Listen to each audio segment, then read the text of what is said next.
Ito po yung mga gulay na ito na mga sariwang dahon ng mga kamote, kalabasa, malunggay, okra, sitaw at saka talong ay ati pong gugulayin na. At ang gagawin ko ditong paggulay ay yung nambulang lang.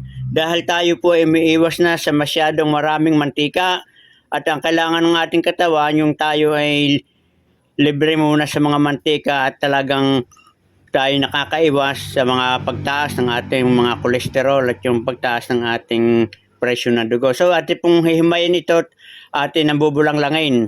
Ate namang gagamitin lang ditong sangkap dahil ibulang lang ay di asin lamang, bawang, sibuyas at saka yung suka nating pwede ang kalamyas na tuyo o pwede rin yung kalamansi dahil tayo ay walang kamatis, pwede naman natin i-substitute yung kalamayas at kalamansi. Kumukulo na yung ating hugas bigas, ating ilalagay na itong ating sitaw. Dito yung matagal maluto. Yan. Tapos saka yung okra kapag ito malambot-lambot na.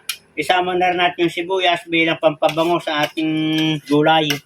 Ating ilalagay itong kalabasa kapag malambot na. Dahil pag ating isinabay, ay malulutak itong kalabasa sasama sa sabaw. Ang ilalagay itong okra at medyo malambot na yung sitaw, pangabot na sila. Yan. Ilalagay na rin natin itong ating squash or kalabasa. Napakasarap itong mga kabayan at yan ay walang halong mga mantika o ano pa mga chemical, preservative. Yan.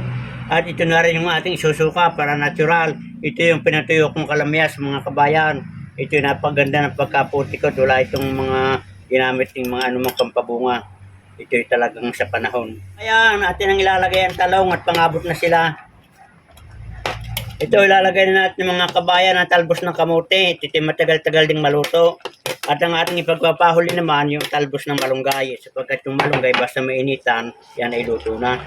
Ito mga kabayan, matapos nating malagyan ng asin, masuka ng ating ginahit na kalames na tuyo, ay tamang-tama na pong timpla ang asin at yung kaunting alat. Ngayon naman, luto na siyang lahat at medyo hapkok yung ating kamote. Yun ang mas maganda at mas sustansya. Ang ating namang isusunod ay itong ating moringa or malunggay at ito ating ahunin na. At luto na itong ating bulanglang. Ito mga kabayan na simpleng bulanglang pero siya ay masustansya. Atin ang tatakluban. 1 minuto at ating ahunin na. Ang gulay na bulanglang na mga sari-saring pinagsama-sama nating mga gulay na kalabasa, sitaw at saka itong malunggay, saka dalong at talbos ng kamote. Ito mga kabayan, tamang-tama ang kanyang timpla at napakasarap.